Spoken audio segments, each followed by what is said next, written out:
Assalamualaikum warahmatullahi wabarakatuh. Balik lagi di channel Berkarya, masih sama gue sebagai host MC nggak pakai K. Kali ini gue juga ngebahas senior kita, kita bilang senior lah ya. Dan dia ini emang menekuni juga di bidang freelance-nya itu sebagai pelatih sepak bola. Wih, OP banget tim kita.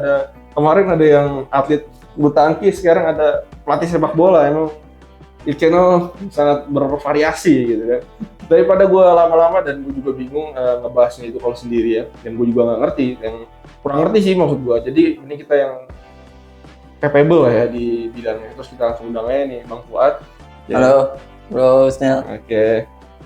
Sebelumnya yang kayak udah lah ya, mungkin orang-orang belum pada kenal nih.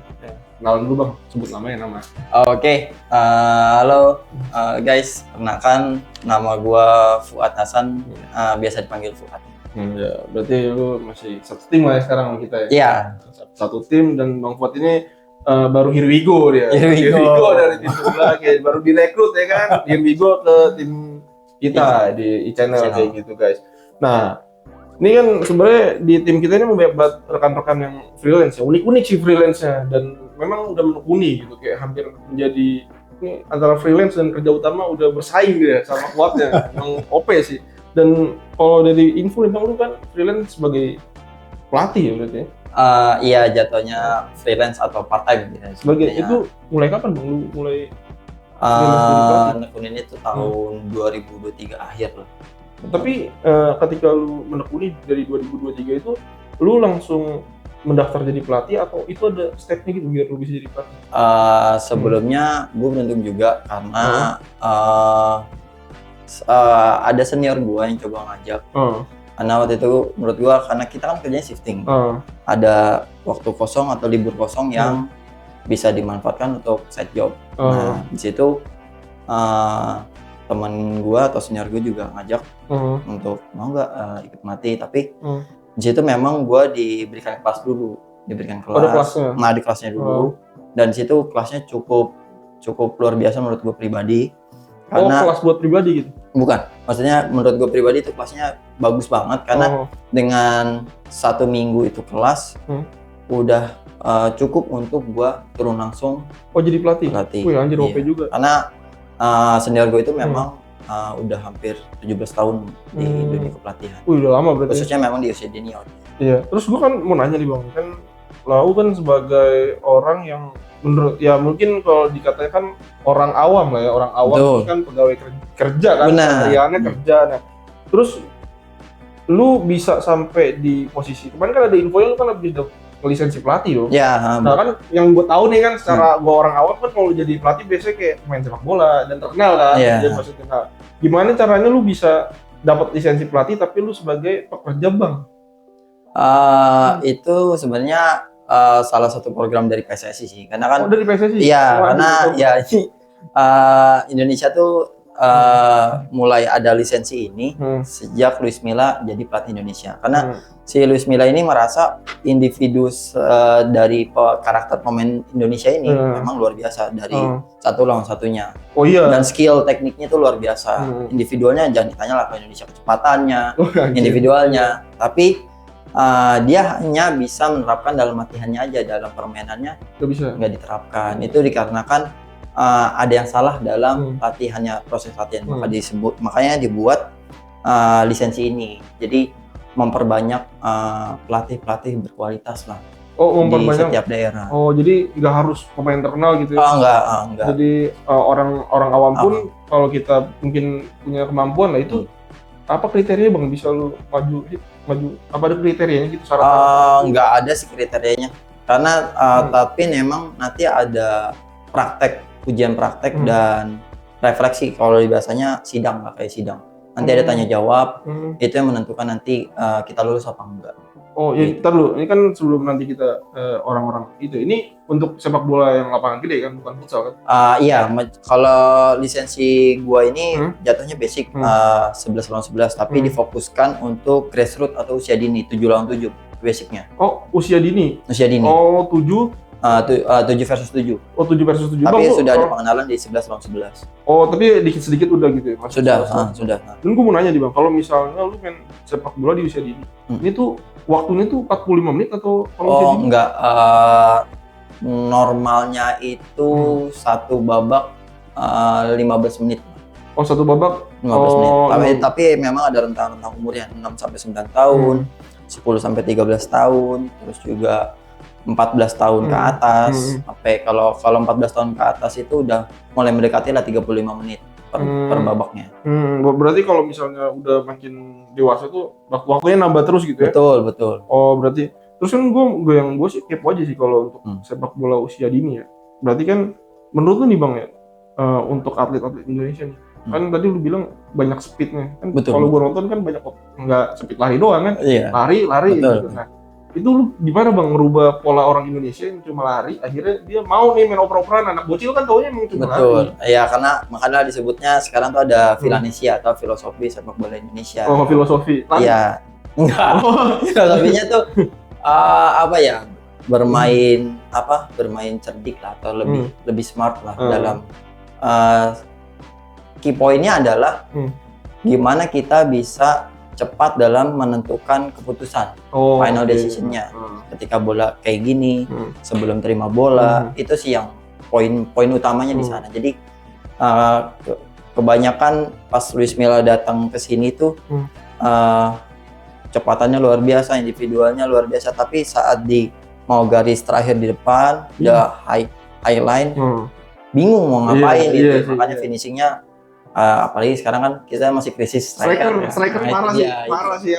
Makanya dari itu apa yang membedakan pemain Indonesia sama luar itu memang pengambilan keputusannya sepersekian detiknya itu terlalu lambat lah. Gitu sih. Berarti kalau fisik nggak ngaruh sih, Messi pendek jago ya. Iya itu dia, kalau secara fisik memang tidak terlalu mempengaruhi, tapi kalau memang fisik dia bagus itu poin tambahan. Ya kalau itu ya tambahan, tapi emang kan berarti nggak ada ngaruh ya. Betul. Nggak ada kata itu fisik berarti bukan pengaruh sama sekali. Martinez pendek jadi back coy. Betul. Liga Inggris begitu. Nggak ngaruh. Iya Lica, pendek nggak ngaruh coy. Berarti emang nggak ada alasan untuk fisik ya. Yang penting ya kalau jago aja. Ibarat kata ketika kita bisa reading the game, kita bisa kontrol. Iya sih. Dan terus gue yang mau nanya nih, kan lu kan ambil lisensi, kan yang gue tahu tuh lisensi ada A, B, C. Betul. Lalu ngambilnya itu? Ini basic D. Nanti habis D ke C, C ke B, B ke A. A lagi ntar ada lagi A Pro. Habis itu nanti ke A Pro Asia sama AFC itu. Ya mungkin nanti bisa koreksi, gue juga kurang paham makin ke atasnya. Nanti juga ada UEFA. UEFA coy. Iya itu. Target bagaimana target? Target minimal A dulu lah, sampai A dulu. Kalau A itu langsung PSSI kali ya? Apa A itu Indonesia doang? A itu Indonesia. Tapi Indonesia. Itu udah standar FIFA. Oh standar FIFA? Memang standar FIFA. Di luar negeri pun ada C, B, A, itu semuanya ada. Ada. Oke. Terus yang gue tanya lagi Bang ya, kan terkait ini kan sepak bola nih. Kan lu kan kata lu tadi di usia GOAT kan, usia muda kan? Usia muda tuh ada liga amatir ya Bang? Oh ada. Antara SSB berarti? Antara SSB ada. Kalau sebenarnya ada yang amatir, ada juga sebenarnya yang nasional. Kalau disebutnya Elite Pro Academy, itu biasanya tim-tim klub di Indonesia itu udah punya tim-tim Elite Pro Academy. Itu biasanya umur 16, 18 sama 20 tahun. Oh itu udah ada? Iya, nanti dari situ biasanya pemain-pemain klub-klub liga itu ngebidik tuh, wah udah ada yang bagus. Makanya kalau kita sempat kemarin ngikutin U17 Bully itu dari Persija tuh. Dari EPA. Piala Dunia kemarin ya? Betul. Yang lolos Piala Dunia. Betul. Itu dari Persija, EPA-nya umur 16 tahun. 16. Hampir semua tuh main Persija. Enggak semua. Campur kan? Enggak campur. Berarti kan lu kan sekarang lu ngelatih umur berapa nih, Bang? Sekarang gue di umur 9 tahun. 9 sama sebelumnya sempat di umur 11 tahun sih. Tapi sekarang fokusnya 9 tahun. Di SSB berarti? Betul, akademi. Tapi 9 itu ada kompetisi juga Bang? Ada juga. Ada kompetisi harian, per day sama liga sebenarnya. Oh liganya ada? Liganya juga ada per seminggu sekali atau enggak 2 minggu sekali. Oh berarti dia masih main tapi seminggu. Tapi itu resmi Bang dari FIFA? Enggak, itu biasanya dari ASKOT, asosiasi kota ataupun asosiasi provinsi. Berarti kalau misalnya yang kayak gitu tuh berarti yang ngadain cuma sekelas Pemda gitu ya? Betul, Pemda ataupun nanti ada IO yang mengadakan ya tinggal ini aja mungkin yang paling terkenal tuh Liga Top Score. Oh itu yang diadain sama Jarum? Bukan. Bukan Jarum. Dia kerja sama Kompas tuh. Kompas yang punya pengamat sepak bola UK. Bung UK. Ya, Bung UK itu dia. Tahu amannya kan. Ya, itu masalahnya mungkin yang jadi masalah di Indonesia kan untuk amatir terus naik lagi bisa amatir loh Bang. Amatir ya Liga 4 sih. Oh langsung Liga 4 ada? Ada Liga 4 itu yang kemarin undiannya. Oh iya, anjay, itu sangat berbahaya sekali itu anjir. Itu memang sangat offset sekali itu anjir. Anak kecil bego juga tahu anjir itu Itu bilangnya tangannya lumpuh. Ada puslap merah ternyata ya. Tangannya lumpuh. Nah itu sih sebenarnya gua kalau lu pinggiran jurang itu kan. Tapi menurut gua itu menarik sih karena kan sebagai liga amatir kan tadi bilang ada liga top score yang 9 tahunnya kan yang 9 tahun juga sama kayak gitu ada yang gitu kotor-kotornya gitu. Gua nggak tahu ya ini sekali lagi sharing aja. Gua kurang tahu akan hal itu tapi biasanya memang si pihak panitia tuh biasanya menentukan si grup 1, 2, 3 di awalnya tuh siapa aja. Itu kenapa dia tahu? Saya kalau dia tuan rumah gitu loh. Tapi cuman timnya dia aja misalnya di tuan rumah di grup A, tapi selebihnya ya drawing biasa. Oh iya, maksud gua kalau lu emang tim lu kuat, ya ngapain takut tuh? Iya betul. Ya kan kalau kayak gitu. Benar. Sebenarnya bukan sih, kadang kalau gue ya nggak tahu ini mungkin kalau di Indonesia tuh ada rasa kekhawatiran kayak lu tuan rumah gitu, bukan takutnya timnya kalah sih, rusuh. Oh betul.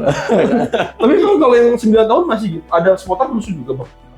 Ini kan bawa orang tua. Anjing orang tua cowok. Iya jelas dong, 9 tahun kan nggak mungkin berangkat dari rumah sendiri kan, tapi diantarin sama orang tuanya. Biasanya memang ada beberapa orang tua atau kita sebutnya parents itu yang ambisius lah, jadi gitu. Iya, jadi bahasanya tuh kadang mengintimidasi, melecehkan. Karena kan di umur rasis ya. Grassroots ada juga. Tapi di grassroots ini kan cewek sama cowok masih bisa digabung.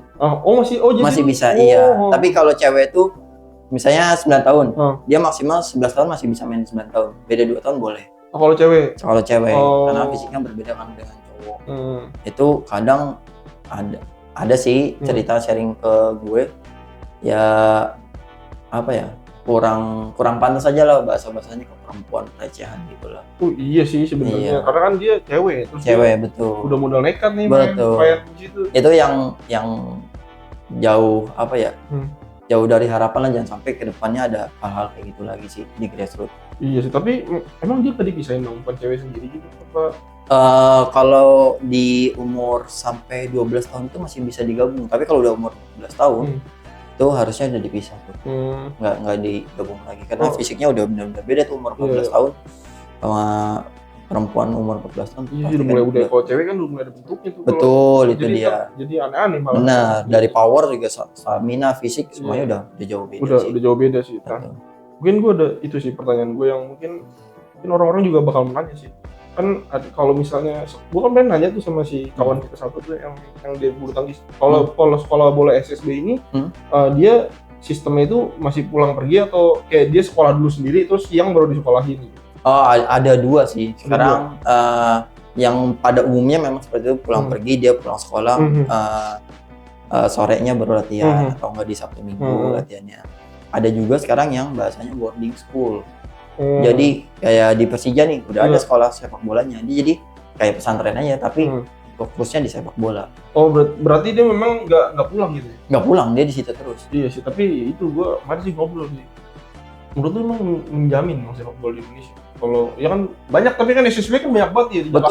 Betul. Banyak banget dekat rumah gue ada tuh di Halim ke SSB. Dan itu tuh menurut lu nggak sih, kalau anaknya kan pada semangat nih, menjanjikan nggak sih Bang? Tapi kan kalau bola banyak lah yang bisa direkrut, klubnya banyak kan? Betul. Kalau menjanjikan atau enggak, nggak ada yang bisa dijanjikan sih ya. Iya. Di Indonesia ataupun dimanapun. Tapi kalau gua lihat, kalau basicnya udah dari dini ini di sekolah sepak bola, ya minimal mah bisa berprestasi entah di kampusnya, di sekolahnya. Iya.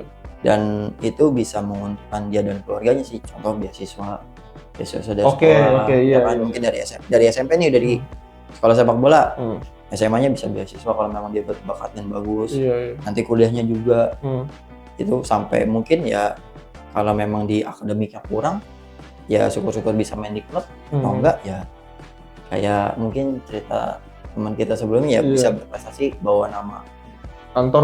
Paling mentok ya nama, ya itulah Sidai gitu sih paling mentok ya bawa nama kantor. Karena zaman sekarang kan udah ada jalur prestasi ya di setiap kantor.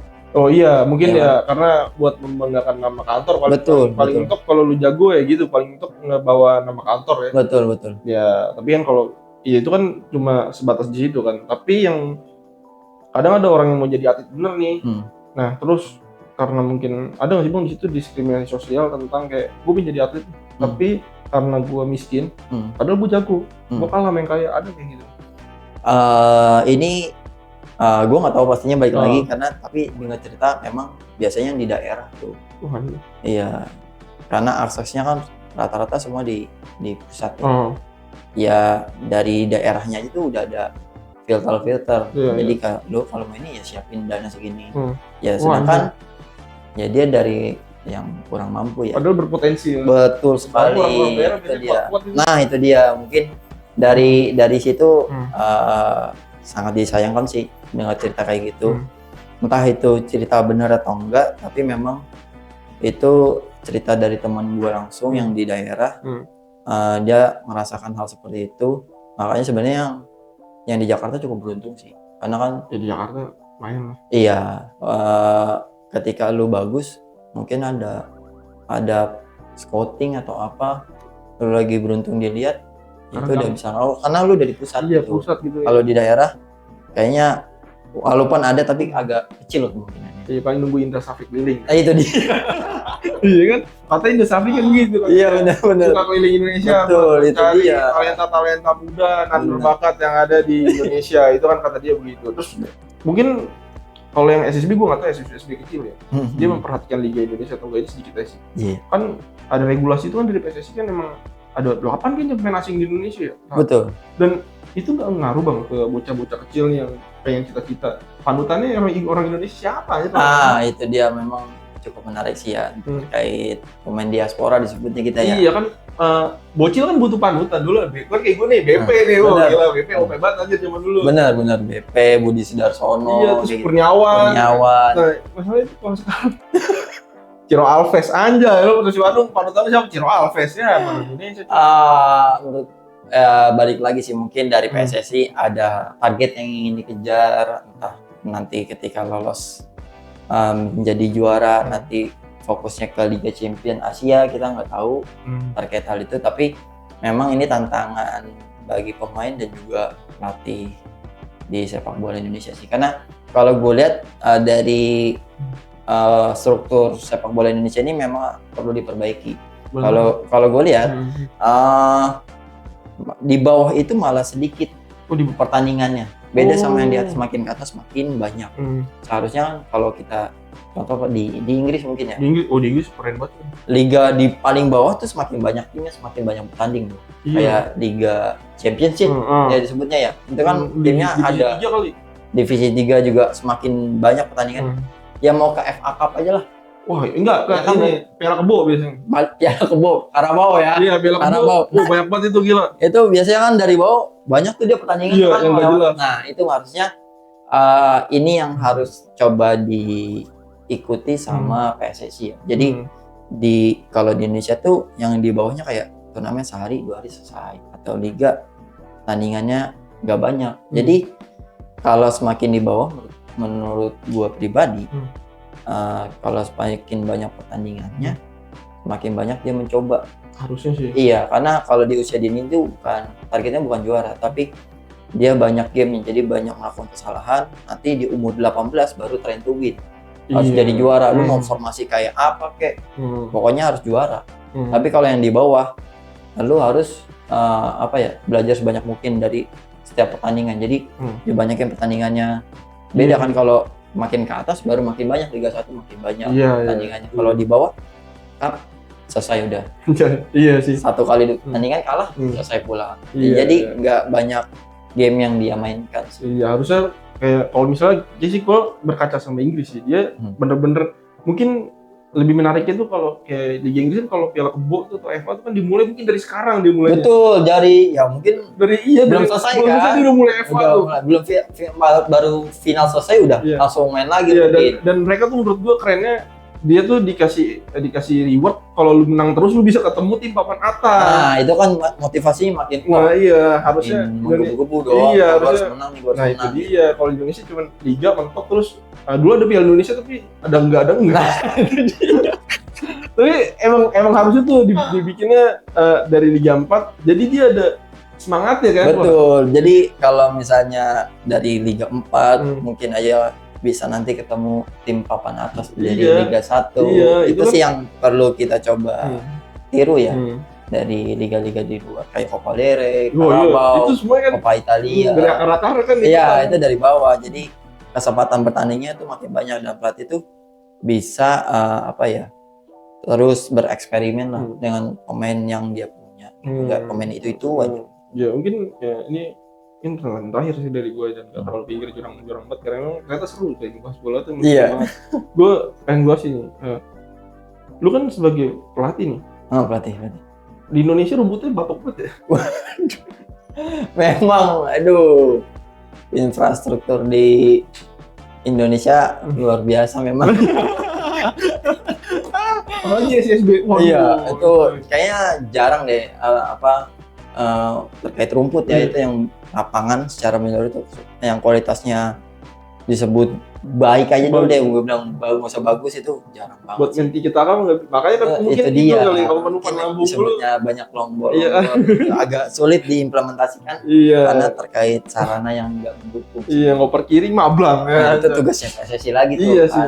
Nah itu kenapa sepak bola di Eropa maju banget karena dia emang dari bawah lapangannya udah OP banget ya. Iya, mungkin juga dari sebenarnya dari PSSI itu udah coba bikin beberapa lapangan yang cukup baik. Tapi kan memang di Indonesia tuh kalau menurut gua ya cuma bisa buatnya dong, meliharanya atau merawatnya tuh nggak bisa kayaknya. Ribet Indonesia politik aja. Stadion bagus ada politiknya, stadion bagus. Dibikin rumput bapuk aja. Iya. Emang nggak jelas aja di Indonesia tuh. Padahal dan kalau gue sih satu lagi sih mungkin apa ya di Indonesia tuh kayaknya ini stadion kegedean. Stadion kegedean. Iya bener tuh. Kalau maksud gue tuh kayak mending rumputnya bagus. Kayak di Inggris kan stadionnya kan di Liga 3, Liga 4-nya ada stadion. Tapi bagus, tapi kecil gitu. Iya, harusnya ya itu karena gue nggak tahu ya apakah stadion lebih diutamakan atau apartemen yang perlu dibangun atau perumahan-perumahan yang lebih menjanjikan. Iya gitu kayak kapasitasnya bang kan stadion kan. Iya, ada. Di Indonesia kapasitasnya gede-gede banget ya. Benar. Kalau di Inggris tuh kalau misalnya kita pernah nonton Liga 3 mungkin isinya cuma 10.000, 5.000 tapi rumputnya tuh bener-bener luar biasa. Iya. Kayak lu bench penonton dengan itunya lapangannya bagus. Masa jauh-jauh itu kan mungkin liga-liga kecil udah punya home base dari masing-masing. Iya. Ya, Jakarta aja nggak punya home base di mana. Udah jauh-jauh ya. Jakarta di Bekasi nonton Persija Bekasi. Bentar jauh Bekasi. Bentar di Jakarta.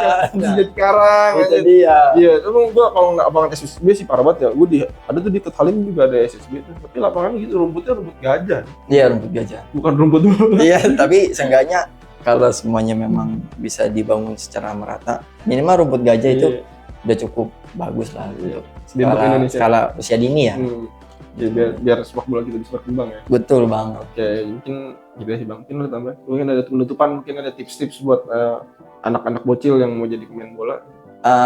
Mungkin apa ya tambahannya tetap bersemangat, terus bercita-cita, gigih, disiplin, itu aja sih kalau mau mengajar seperti itu. Oke, baik. Gue juga nggak ada tambahan, gue puas aja karena memang